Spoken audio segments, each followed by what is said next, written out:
네, 시험님, 거기서 화면 잘 보이세요?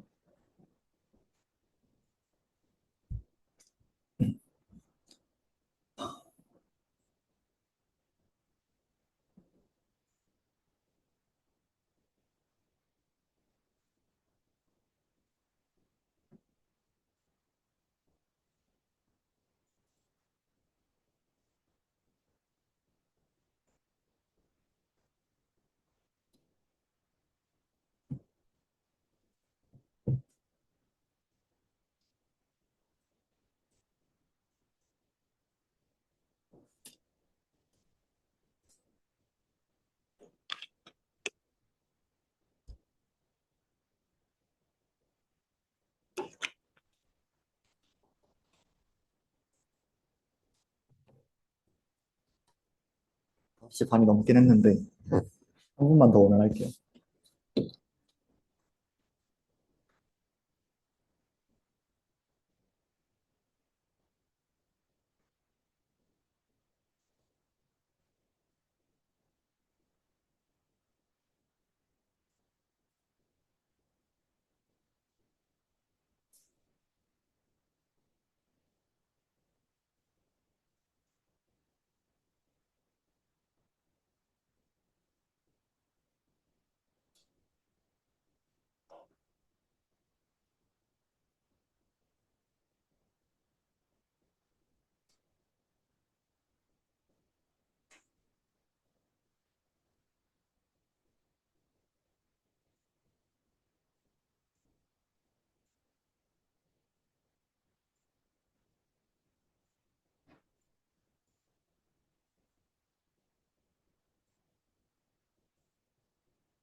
왜 안 오시지?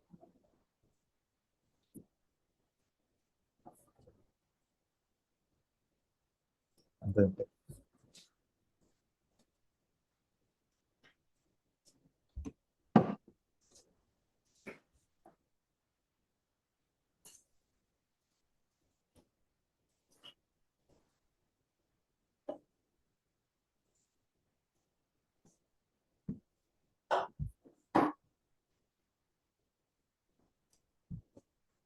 저희가 세미나 6번을 하잖아요. 오늘까지는 안드로이드 앱을 만드는 법 얘기를 할 거고, 다섯 번째에선 만든 안드로이드 앱을 어떻게 배포하는지, 그리고 뭐, 그거에 부가적으로 좀 추가적인 유용한 기능들을 알려드릴 거고, 여섯 번째에서는 뭐 앱을 만들 수는 있는데, 이게 막 만들면 되는 게 아니잖아요. 뭐 스노우시티 같은 경우에는 이렇게 보면 코드가 엄청 많거든요.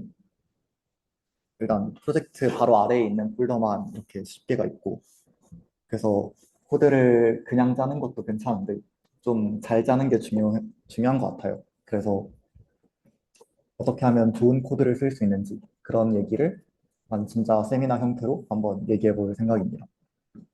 네, 그렇고요.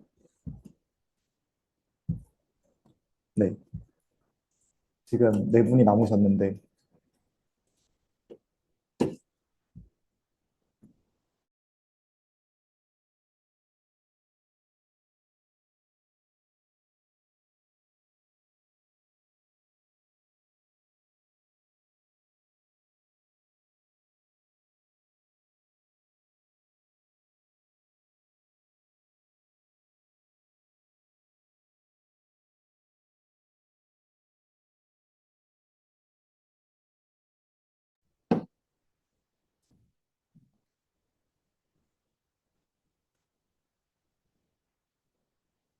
그래도 세 명이 됐으니까 해보겠습니다.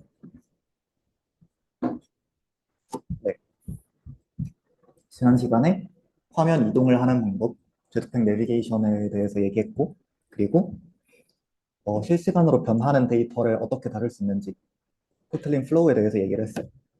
그리고 로컬의 데이터를 저장하는 데이터 스토어에 대해서 이야기했고, 마지막으로 이거를 뷰 모델에서 어떻게 가져올 수 있는지, 그래서 레포지토리, 안드로이드 권장 아키텍처라는 개념을 이야기했었습니다. 네, 오늘은 이제 마지막으로 두 번째 데이터 소스인 HTTP 통신에 대해서 이야기를 할 거고요. 그리고 아키텍처를 한번 다시 보고 마지막으로 의존성 주입이라는 거에 대해서 얘기를 해볼 거예요. 먼저 과제의 공통적인 피드백부터 이야기를 해볼 텐데, 데이터 스토어 사용하는 거를 다들 잘 해주셨는데, 보통 보면 레포지토리에서 이런 식으로 데이터 스토어 점 에릭 이런 함수를 계속 작성하면서 뭔가 느끼는 게 있어야 돼요. 이게 계속 반복된다는 건 이걸 합쳐서 좀 더 예쁘고 깔끔하게 쓸 수 있다는 뜻이에요. 그렇죠? 그래서 네, 과제에서 누구였지? 아무튼 어떤 분 과제에서 베껴왔는데 이런 거를 만들어서 예를 들어서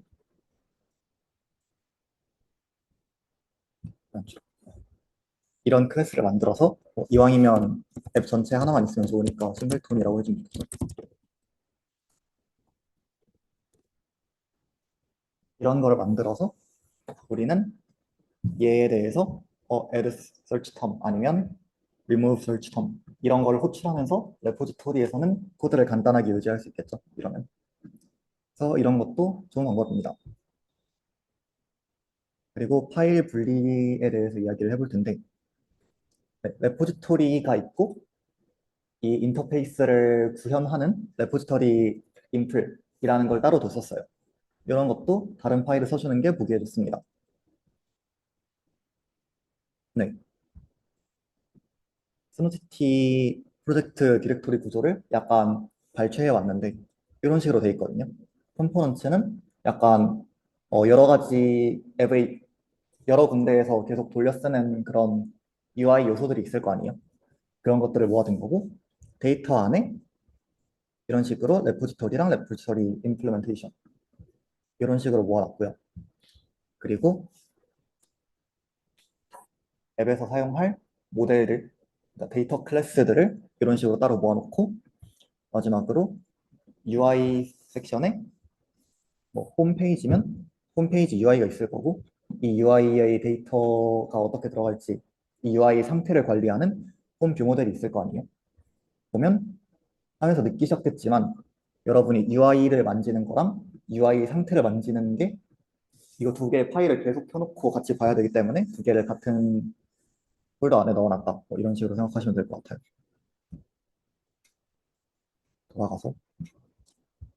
그리고 네, DTO라는 게 있는데 말씀을 안 드렸거든요. DTO가 뭐냐면 데이터 트랜스퍼 오브젝트의 줄임말이고요. 우리 코드, 그러니까 도메인 코드가 통신할 때 서버에서 내려주는 구조랑 다를 수도 있어요. 실제로 서버가 아직 개발이 안 됐는데 왜냐하면 서버 개발자들도 저기 뒤에 데이터베이스부터 만들기 때문에 앞에 게 나한테 어떻게 줄지가 결정이 안 된 경우가 있어요. 그런데도 내가 미리 클라이언트 개발을 하고 있어야 된다. 그런 상황일 수가 있겠죠. 그래서 데이터 통신만을 목적으로 하는 클래스를 따로 두는 경우가 많습니다. 그러면 네, 레포지토리에서 이 DTO를 받아서 도메인 모델로 바꿔서 아래 뷰 모델에 내려주면 되겠죠. 그래서 이런 식으로 이것도 베껴온 건데 이런 식으로 어떻게 저기서 읽어올지를 정의해두고 이런 식으로 읽어옵니다. 그리고 레포지토리에서는 예를 들어서 search movies가 호출되면 어 모비스 이거는 그 하드 코딩된 그거였죠. 여기에서 이런 식으로 필터를 해요. 필터를 하면 위에 DTO 타입이 나올 거고 그러면 그 DTO를 우리 로컬에서 쓰는 도메인 모델로 바꿔서 아래로 내려줍니다. 이런 식의 구조가 좋습니다. 네. 한 가지 더 첨언하자면 무비 DTO에다가 확장 함수로 to 도메인 모델 이런 거를 정의해 주는 경우도 있어요. 네, 끝입니다. 이제 내용을 해볼 텐데요. 먼저 HTTP가 뭔지 아시는 분?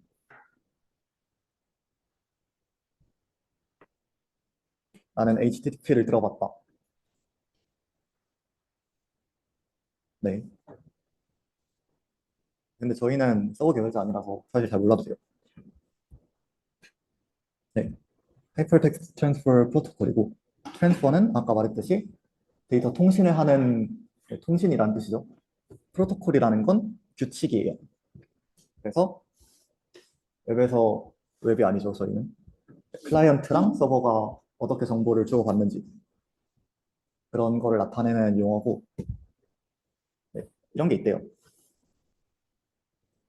이런 게 있어요. 근데 요거는 다 라이브러리가 해주기 때문에 그렇습니다. 어떻게 하냐면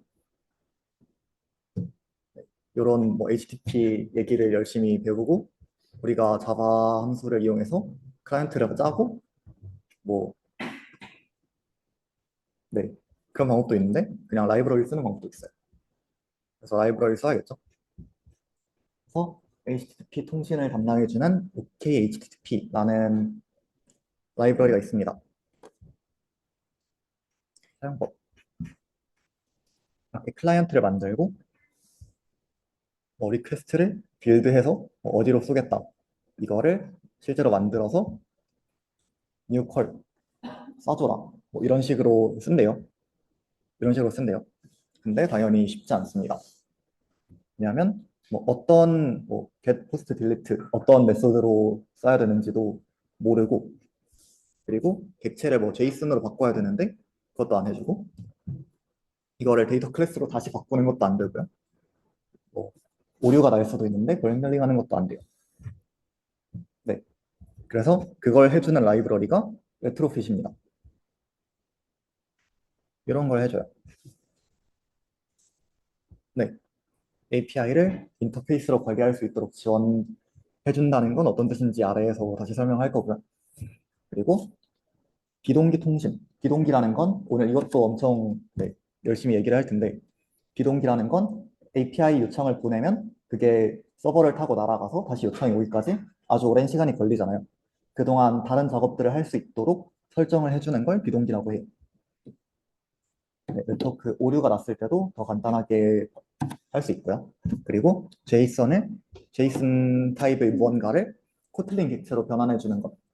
저희가 지난 세미나에서 데이터 스토어의 값을 저장할 때 코틀린 시리얼라이제이션이라는 라이브러리를 사용했죠. 여기서도 그걸 사용할 겁니다. 네. 인터페이스로 관리할 수 있도록 지원이라는 게 무슨 뜻일까요? 네. 서버의 API 스펙을 인터페이스로 관리합니다. 인터페이스가 뭔지 아시나요, 근데? 인터페이스 혹은 아니면 뭐 abstract 클래스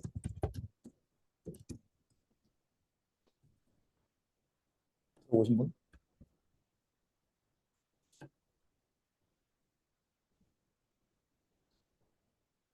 컴퓨터 프로그래밍이나 뭐 프로그래밍의 원리 이런 거 들으면 나오는데 인터페이스라는 건 클래스가 어떤 기능을 반드시 구현해야 되는지를 약속한 그런 거예요. 저희가 레포지토리를 인터페이스로 하고 그리고 레포지토리 인플이 이 만들어진 인터페이스를 구현하도록 했었죠. 네, 이게 인터페이스 패턴의 예시이고요. 왜 이렇게 하냐면 뷰 모델은 레포지토리 인플이 어떻게 구현되는지가 관심이 없어요. 얘는 그냥 레포지토리가 어떤 메소드들을 호출할 수 있고 호출했을 때 어떤 값이 나오는지만 알고 있으면 돼요. 그래서 그 구현 부분을 뷰 모델로부터 숨기기 위해서 이렇게 바깥으로 보여지는 인터페이스를 따로 파고 그 구현은 다른 클래스를 만들어서 구현해준다. 이런 느낌이에요. 네, 우리가 레포지토리를 짤 때는 인터페이스를 정의하고 그거에 맞는 구현체를 우리가 만들어줬는데요.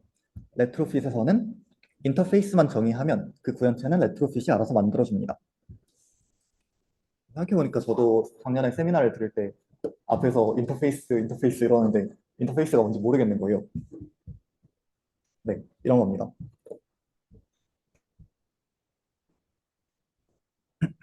그래서 이런 식으로 API를 정의를 해요. 내가 만든 API 서비스는 getMovie 함수가 있어야 되고 getMovie는 get 요청을 보낼 거야.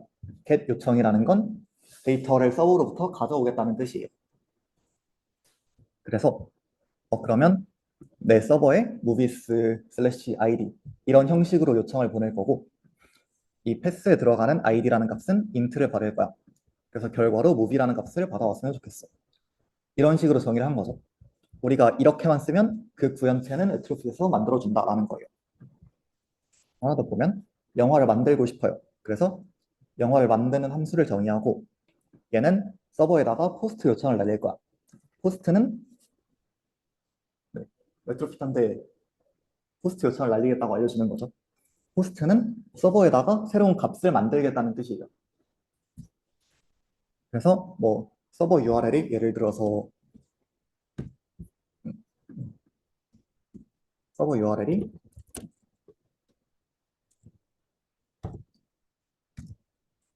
이거예요. 그러면 이렇게 써줬다는 건 에다가 요청을 날리겠다는 거죠. 서버 URL은 이렇게 돼요. 네. 아무튼 그렇고요. 그러면 네, 포스트 요청은 항상 뭔가 만들겠다는 뜻이니까 어떻게 만들지도 얘기를 해줘야겠죠. 그래서 포스트 요청의 바디로 movie라는 값을 넘겨줄 거야. 그래서 movie는 뭐 movie 타입이고 어떻게 잘 만들어졌는지를 다시 받아오고 싶으니까 movie라는 리턴 값을 받아오고 싶어 라고 레트로핏에게 알려주는 거죠. 그래서 이렇게 인터페이스를 만들어 두고 레트로핏한테 먹이면 얘가 그 내부를 알아서 구현을 해줍니다. 당연히 무비를 받기로 했으면 이것도 정의를 해줘야겠죠. 요거는 아까 잠깐 얘기했었는데 무비 DTO로 정의하는 것도 DTO로 정의하는 게 조금 더 깊은 그런 패턴이겠죠. 네, 그렇습니다. 그리고 지난 세미나에서 얘기했듯이 serializable이라는 어노테이션을 붙이면 나중에 코틀린 serialization이라는 라이브러리가 이 스트링 값이나 제이슨 값을 이거로 만들어줄 수 있어요. 네, 공식 문서를 보고 시킨 대로 써서 만들면 되는데 요건 뭐 근데 여러분이 살면서 이거 만들어 볼 일이 두어 번 넘지 않기 때문에 그냥 보시면 되고요. 네, 제이슨을 만들고 제이슨을 어떻게 파싱할지 그런 거를 담은 데이터를 만들어 주고요. 컨텐트 타입도 만들고 어떤 서버에 요청을 보낼지도 만들어 주고 그리고 OK HTTP를 클라이언트를 만들고 레트로핏에서 제공하는 대로 뭐 이런 식으로 붙여서 베이스 URL 붙이고 클라이언트 붙이고 컨버터 제이슨을 콘텐츠를 어떻게 바꿀 건지 뭐 그런 거 붙여주고 빌드를 해요. 그래서 만들어진 레트로핏 객체에다가 API 서비스를 먹여서 실제로 생성을 해주면 돼요. 그러면 뭐 이거는 뭐 아 그렇구나 하고 넘기시면 되고, 밖에서 중요한 건 이런 식으로 정의를 했다면 이런 식으로 해서 요청할 수 있다는 거예요. 예를 들어서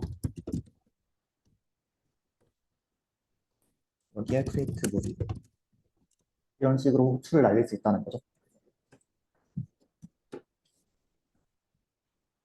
네. 그래서 뭐 이런 걸 만들어 봅시다. 이런 인터페이스를 만들었어요. 아까랑 뭐가 달라졌냐면 여기 앞에 있던 서스펜드라는 게 없어졌어요.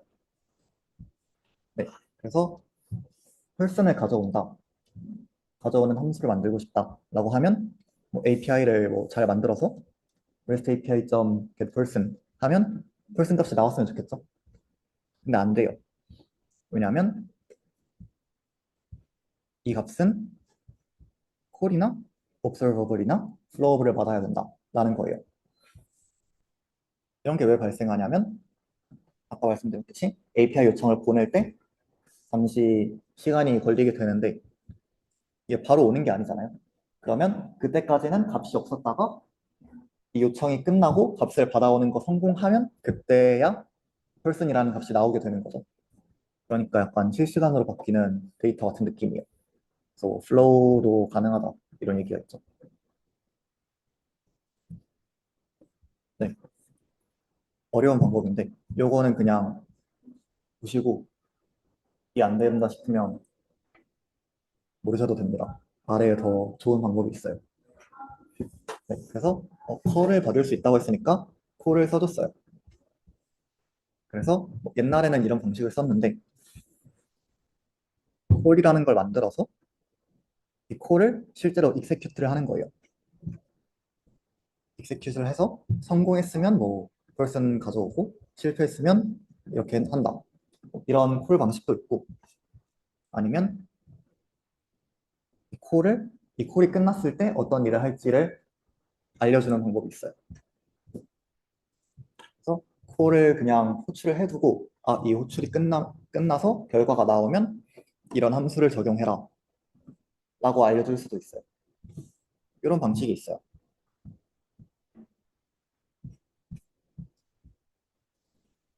근데 이 콜을 보내는 함수라는 것도 시간이 굉장히 오래 걸리는 함수겠죠? 이거를 set on click listener. 그러니까 버튼을 누르면 이게 그 버튼을 눌렀을 때 이게 호출되도록 해봅시다. 그러면 이런 클래시가 날 거예요. 네트워크 네트워크 요청을 메인 스레드 했다 라는 에러 메시지가 나오죠. 왜 그런 거냐면 안드로이드 운영체제에서는 여러 종류의 스레드가 사용돼요. 제일 중요한 건 UI를 담당하는 메인 스레드예요. 스레드가 뭐죠? 스레드라는 건 저도 운영체제 스프 이런 거 안 들었기 때문에 저도 몰라요. 네. 그래서 GPT한테 물어봤고 프로그램이 여러 가지 일을 동시에 할 거잖아요. 저희가 뭐 그냥 컴퓨터가 여러 가지 일을 동시에 하고 있잖아요. 지금도 뭐 줌 녹화를 하고 있고 동시에 크롬을 돌리고 있고 그런 식으로 병렬 프로그래밍 기본적으로 병렬으로 작업들을 진행하는데 네, 그걸 어떻게 하냐면 여러 가지 스레드로 나눠서 그 스레드에서 각각의 일들을 담당하게 하는 거예요.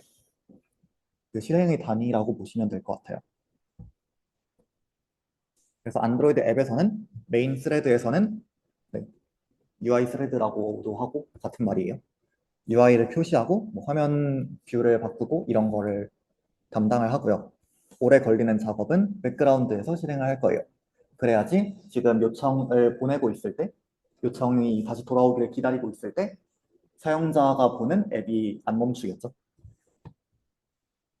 네, set on click listener 이 블럭 안에 있는 코드는 UI 스레드에서 실행이 될 거고요.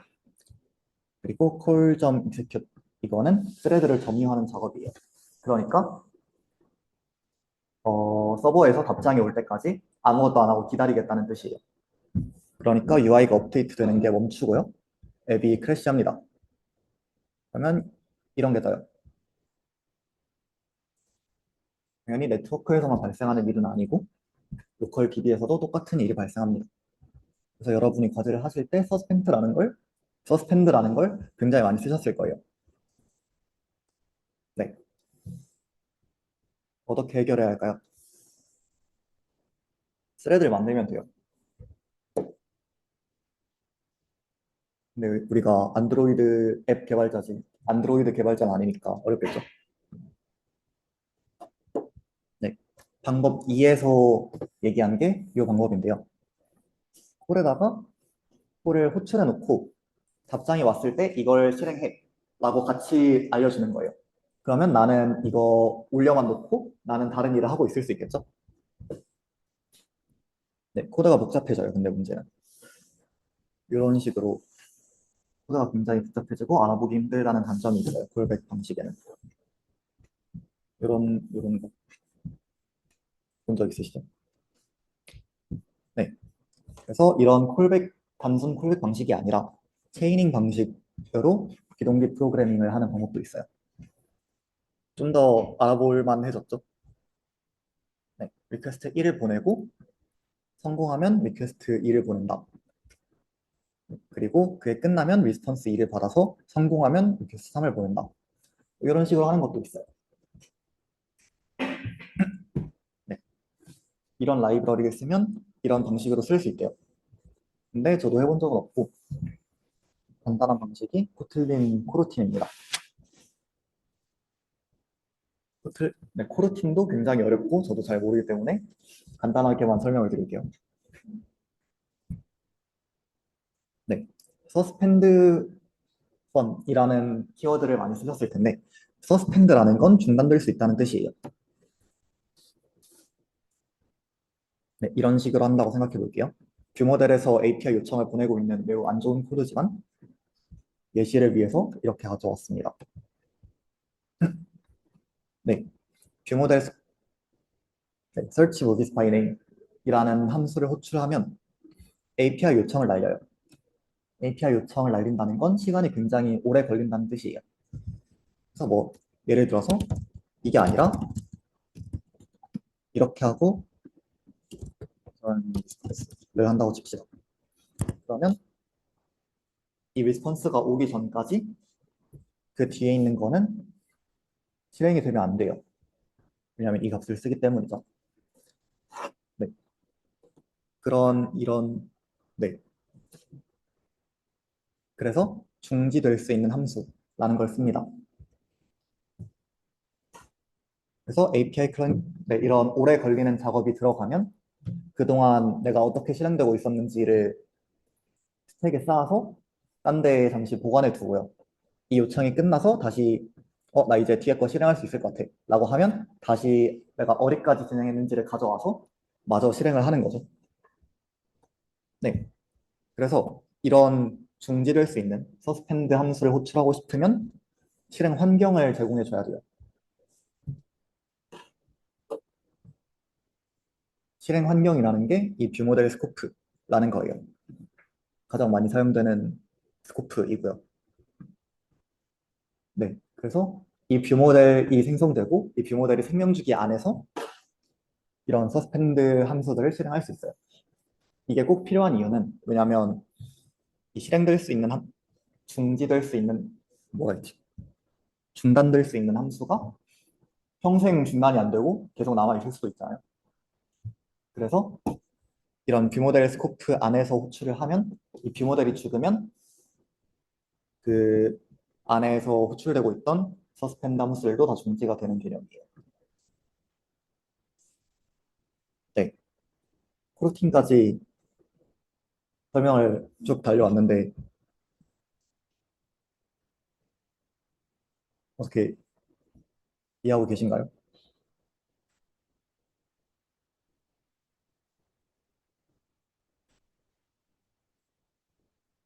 사용 방법에 대해서 깊게 얘기하는 건 없고 그냥 서스펜드 펑션이 그래서 필요한 거구나. 그래서 서스펜드 펑션을 호출하고 싶으면 그러니까 언제 서스펜드 펀을 써야 되는지 그리고 서스펜드 펀을 쓰고 싶으면 뷰모델 스코프 안에서 호출해야 된다는 거 정도만 알고 가시면 될 것 같아요. 그래서 네, 쓰는 법은 알려드려야죠. 이제 이렇게 쓰면 될 것 같아요. 먼저 REST API 레트로핏한테 레트로핏한테 먹일 인터페이스를 만들어 주고요. 여기에는 중단될 수 있는 함수여야 되니까 suspend라는 키워드를 붙여줍니다. 그리고 뭐 GPT 잘 써서 레트로핏 객체를 만들고요. 레트로핏 객체한테 내가 만든 인터페이스를 먹여서 실제 API를 호출할 수 있는 요걸 만들어줍니다. 그럼 이제 이걸 써서 호출할 수 있는 거예요. 서스펜드 펑션은 당연히 서스펜드 펑션 안에서만 호출될 수 있고요. 네, 끝입니다. 그리고 안드로이드 권장 아키텍처에 대해서 잠깐 더 얘기를 해볼 텐데요. 뷰, 뷰? 컴포즈. 컴포즈랑 컴포즈 함수랑 뷰 모델에서는 이 데이터들을 어떻게 가져오는지를 몰라도 돼요. 사실 알면 코드가 오히려 복잡해지고 별로 좋지 않습니다. 그래서 데이터를 가져오는 역할을 하는 클래스를 레포지토리라고 부릅니다. 그래서 UI가 뷰 모델로부터 상태를 가져오고요. UI에 이벤트를 전달하면 그 이벤트에 따라서 이벤트가 뷰 모델로 전달돼서 스테이트가 바뀝니다. 그리고 뷰 모델에서는 데이터를 레포지토리로부터 가져오고요. 레포지토리는 데이터 스토어와 서버로부터 데이터를 가져옵니다.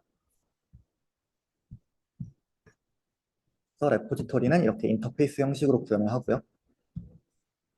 뷰 모델에서는 레포지토리를 바라보겠죠.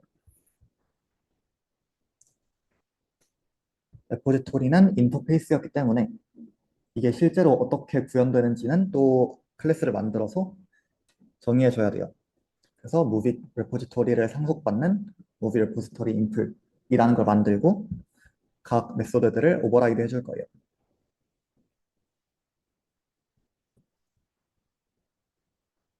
그래서 뭐 아까 만들었던 뭐 데이터 스토어를 다루는 객체 아니면 네, API 객체 이런 것들을 받아서 이런 걸 잘 써서 데이터를 리턴하는 게 레포지토리의 역할이겠죠.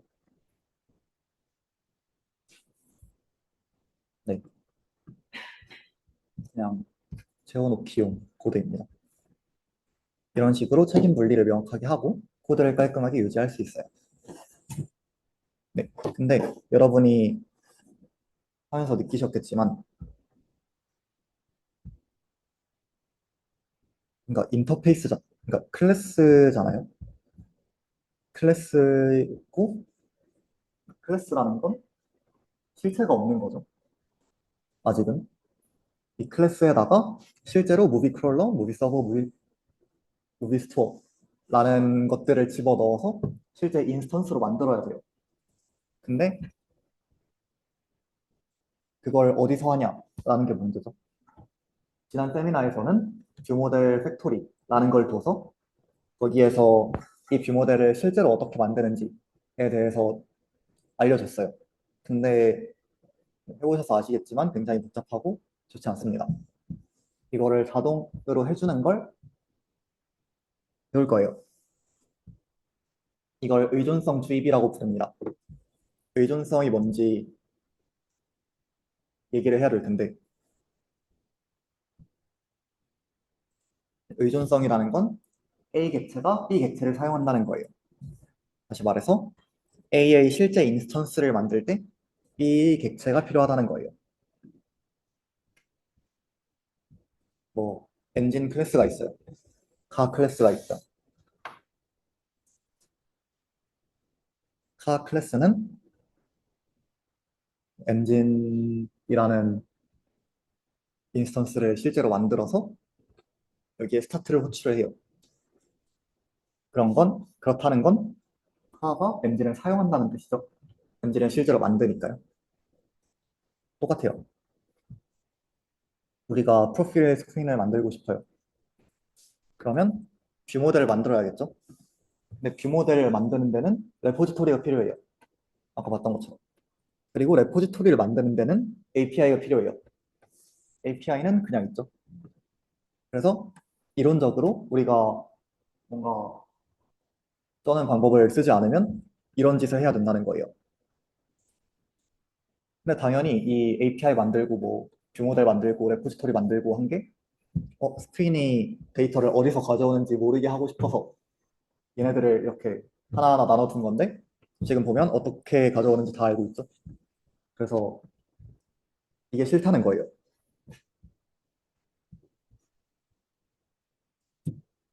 그렇습니다. 이게 뭐 API 말고 갑자기 스토어에서 가져오게 하고 싶다라고 하면 유저 레포지토리를 만드는 모든 코드를 컨트롤 F해서 API 대신에 스토어를 받도록 수정해 줘야 되는 거죠. 네.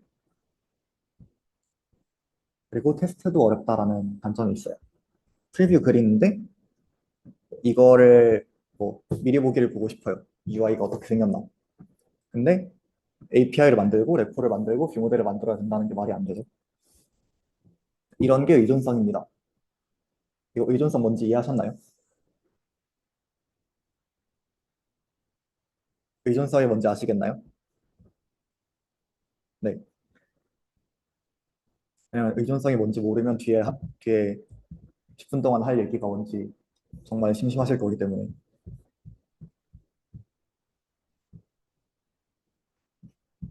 네, 의존성 주입이라는 건 필요한 객체를 직접 만드는 게 아니라 밖에서 넣어준다라는 거예요. 아까 예시를 보면 클래스 컬가 엔진이라는 클래스를 밖에서 받아서 그거를 사용하는 거죠. 이런 식으로 하겠다는 거예요. 프로필 스크린 예시를 보면 프로필 스크린은 뷰 모델을 밖에서 받아요. 그 뷰 모델은 레포지토리를 받고요.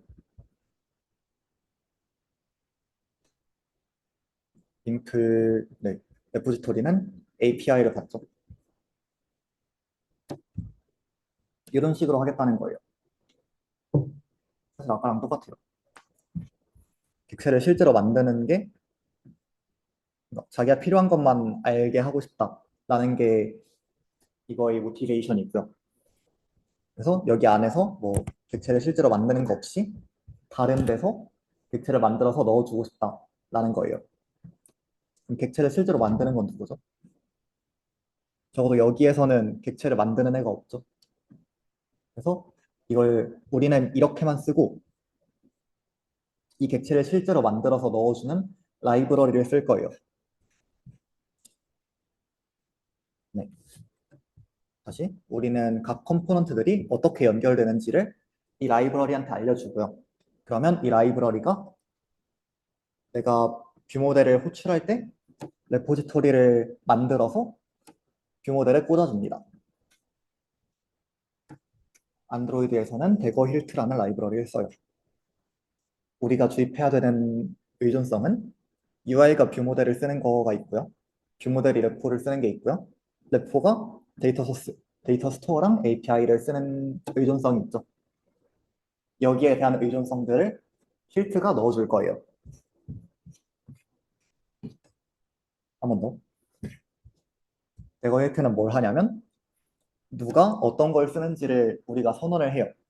그러면 컴파일 타임에 코드가 자동으로 이렇게 막 생겨나서 각각의 생성자라는 건 여기 들어가는 걸 말해요. 생성자랑 구현체를 생성하는 코드를 우리가 안 쓰고 대거 힐트가 알아서 잘 써줍니다. 그래서 내가 뷰 모델 그냥 갑자기 뷰 모델이라고 쓰면 뷰 모델이 참조하는 레포지토리가 들어오는 거예요. 주입받는다고 합니다. 그럼 우리가 해야 될 건 대거 힐트한테 선언을 해주는 거겠죠? 대거 힐트한테 의존성이 뭐가 있어 라고 알려줘야 되고요. 그리고 나 뷰 모델을 호출할 거야. 이거 넣어줘. 라고 말하는 과정이 필요하겠죠. 문서가 있고요. 문서가 정말 잘 되어 있다고 하는데 제가 어제 읽어봤는데 이해를 못해서 그냥 요약해 왔습니다. 네. 필트 의존성 당연히 추가하셔야 되고요, 라이브러니까. 그리고 컴파일 타임에 뭔가를 하는 친구이기 때문에 플러그인에도 뭔가를 추가해줘야 돼요. 그리고 내가 잘 하는 것 같은데 안 된다라고 하면 보통 이걸 안 했거나 이걸 안 한 거예요. 이렇게 컴포넌트들을 알려주고 각 의존성을 알려주면 끝입니다. 그 의존성을 모듈이라는 걸로 만들어요. 세 가지를 해야 돼요.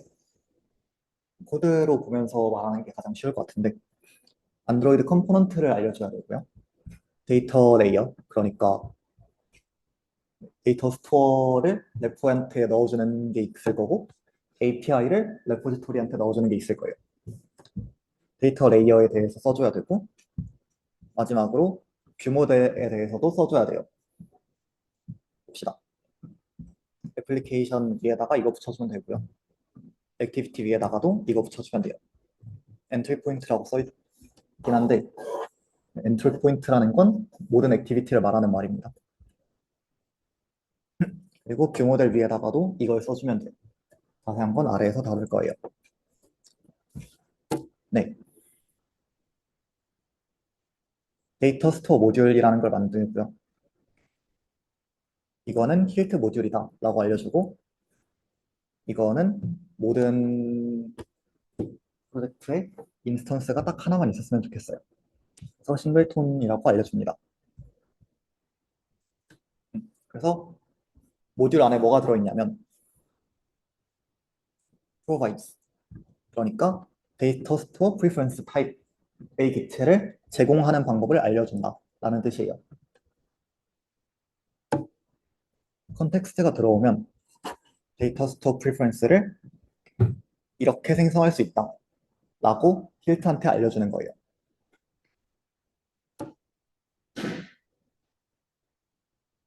이해되시나요? 아래 게 좀 더 쉬울 것 같아요. 네. 네트워크 모듈도 똑같이 만들어주고요. 힐트한테 의존성을 알려주는 모듈이다 라고 알려줘요. 그리고 인터셉터, 예를 들어서 인터셉터 타입의 무언가를 만들고 싶으면 이렇게 호출해서 이렇게 생성해서 주면 된다 라고 알려주는 거예요. 네, 이제 OKHTTP 클라이언트를 만들어 봅시다. OKHTTP 클라이언트를 만들고 싶으면 로깅 인터셉터 타입의 무언가를 받아서 이렇게 빌드하면 돼 라고 알려줬죠. 근데 인터셉터는 어떻게 만들지? 라는 의문이 들 거예요. 이 인터셉터라는 건 어떻게 만드는지를 위에서 알려줬어요. 그렇기 때문에 우리가 아무 데서나 그냥 갑자기 OK HTTP 클라이언트 타입의 무언가를 행성자로 쓰고 싶다라고 하면 OK HTTP 클라이언트를 어떻게 만들지? 필트가 고민을 하고 프로바이드 하는 법이 여기 나와 있으니까 이렇게 만들면 되겠다. 근데 인터셉터는 어떻게 만들지? 인터셉터 만드는 법은 위에 이렇게 있으니까 이렇게 만들면 되겠다. 라고 고민을 해서 꽂아주는 거예요. 뭔 말인지 아시겠나요?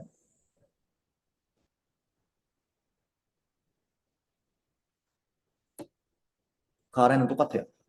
레트로핏의 무언가를 만들고 싶으면 OK 클라이언트를 받아서 아까 했던 것처럼 이렇게 빌드해주면 되겠죠. 여기서 HTTP 클라이언트는 어떻게 만드는지를 위에서 알려줬어요. 그래서 이 위에 있는 이걸 보고 여기서 OK HTTP 클라이언트를 우리가 따로 줄 필요 없이 얘가 이것도 만들고 이것도 만들어줍니다.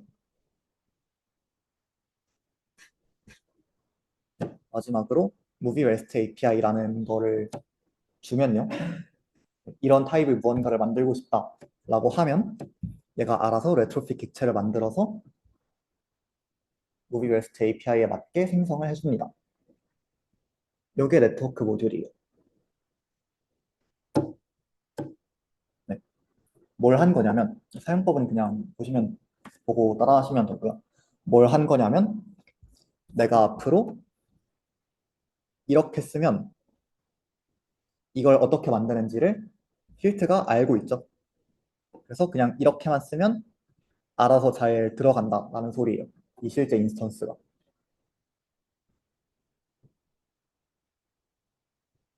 네. 레포지토리 인플에서는 이 두 가지 컨스트럭트를 필트한테 주입해달라고 요구를 하는 상황이죠. 그래서 모비 레스트 API 타입이니까 필트가 모비 레스트 API 타입은 어떻게 주입하지? 라고 고민을 하고 자기 모듈 책을 뒤져보다가 이거를 발견하고 아 이렇게 주면 되겠다라고 생각을 하는 거죠. 그래서 따로 실제 객체를 만드는 과정이 필요 없이 여기에서 그냥 API를 호출할 수 있게 된다라는 얘기예요.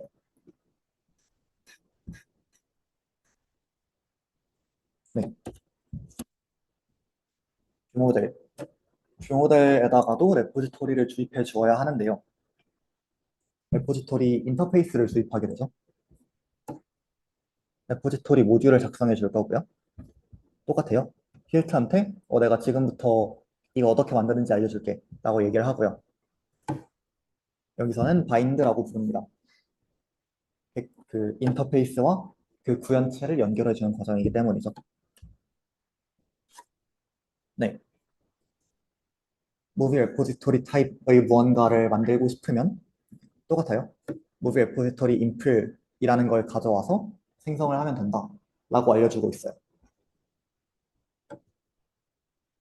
무비 레포지토리 인플은 어떻게 만들죠? 무비 레포지토리 인플을 만드는 방법은 필트가 이미 알고 있죠. 이 인젝트를 통해서. 그런 개념입니다. 그리고 뷰 모델에서는 이렇게 불러오면 돼요. 무비 뷰 모델이 무비 레포지토리를 쓰고 싶으면 인젝트 컨스트럭터 똑같이 해주고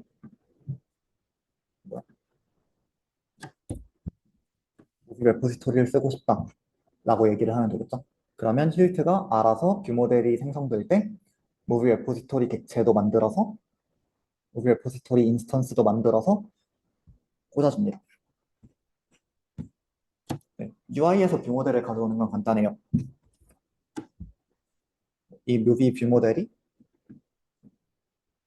이게 무비 뷰 모델 타입이니까 나 무비 뷰 모델 쓰고 싶은데 힐트야 이거 좀 만들어서 갖다 줘 라고 얘기하면 힐트가 알아서 레포지토리 만들고 레포지토리에서 참조하는 API 만들고 그런 식으로 다 해서 꽂아줍니다.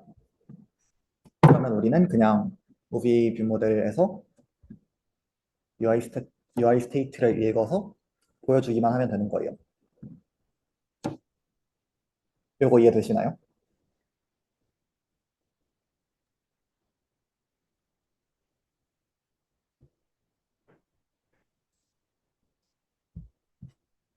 이 의존성 주입이라는 게 뭘 한 건지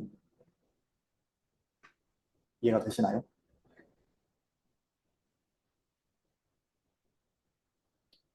네. 빨리 끊었지? 이건 아까 얘기했죠. 그래서 디펜던시 인젝션 이런 모듈들도 따로 파일을 분리해서 이렇게 넣어준 모습이에요. 끝입니다. 이제 HTTP 통신을 할 수 있으시니까 여러분은 안드로이드 앱을 만들 수 있어요.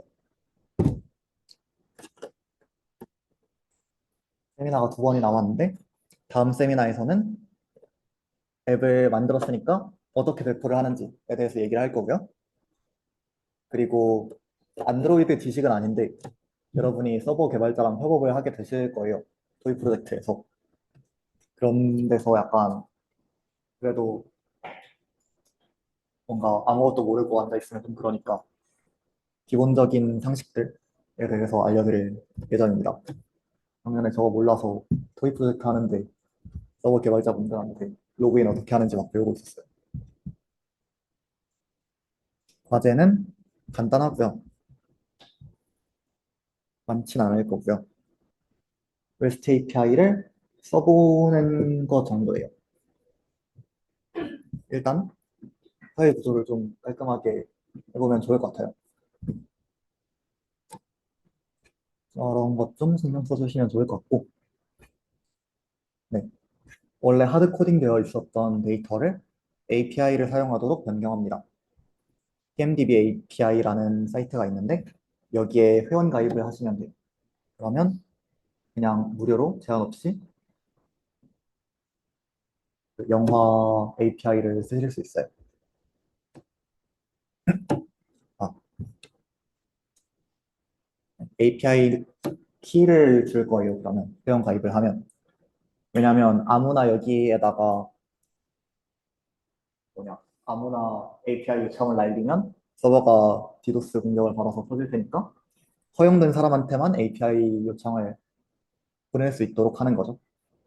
그래서 요청을 보낼 때 API 키라는 걸 달아서 보내야 돼요. API 키라는 건 어디에 넣어야 될까요? 어디에 넣어야 될까요? 이거를 뭐 모든 요청을 할 때 거기에다가 뭐 잘 모르겠어요. 어떻게 잘 달아서 모든 요청에 대해서 보낼 수도 있겠지만 어차피 모든 요청을 할 때 저걸 달아서 보낼 건데 좀 코드 한 줄로 깔끔하게 안 되나? 라는 생각을 해보시면 좋을 것 같고요. 인터셉터라는 게 있습니다. 그리고 API 키는 비밀 값이에요. 그래서 공개 코드에 저게 들어가면 안 되겠죠? 깃허브에 이거 올라가면 안 되고요. 공개 코드에 들어가면 안 되는데 로컬에서 실행을 할 때는 이 API 키가 정상적으로 읽혀서 돌아가야 돼요. 어떻게 하면 좋을까요? 네, 두 가지를 고민해 보시면 좋을 것 같고요. 이거 어떻게 하셨는지를 열 본문에 적어 주셔야 합니다. 그래야지 제가 똑같이 해서 돌려볼 수 있어요. 네, 그렇고요. 영화 검색 화면은 똑같습니다. 똑같이 하고 데이터를 서버에서 가져오도록 변경을 해주시면 됩니다. 여기 있어요. 이거 보고 뭐 로그인 이런 거 해서 없어서 안 되네. 아무튼 이거 어떻게 나오는지 보고 그거에 맞춰서 응답 받아서 보여주시면 될 것 같아요. 디자인은 똑같습니다. 그리고 영화 상세 화면입니다. 디자인은 피그마를 참고해 주세요. 조금 바뀐 게 있어요. 디테일 뭐야?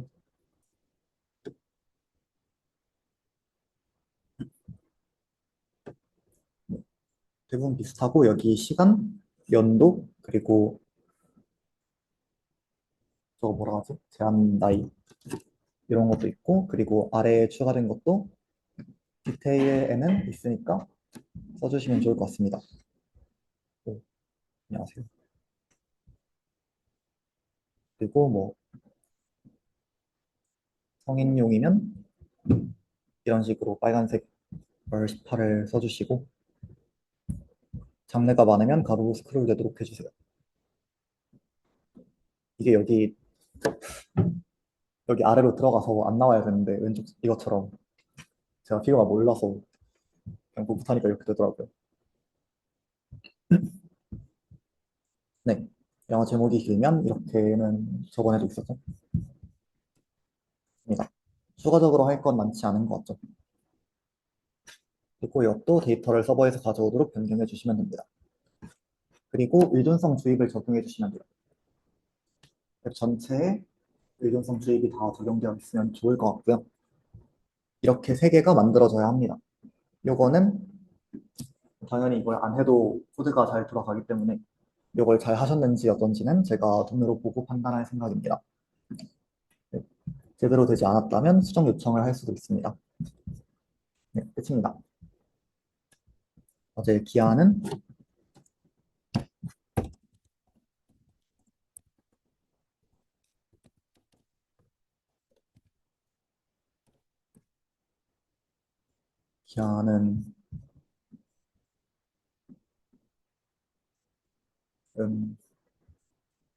11월 11월 14일까지로 하겠습니다.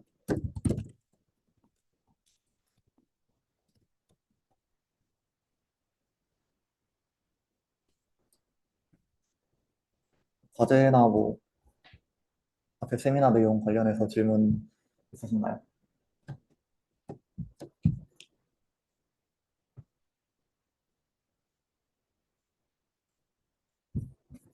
네. 아, 그리고 과제 제출하실 때 그 컴플릿 안 나게 해주세요.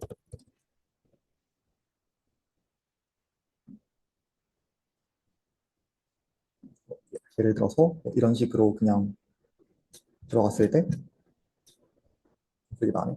아, 뭐지 해서 그렇죠.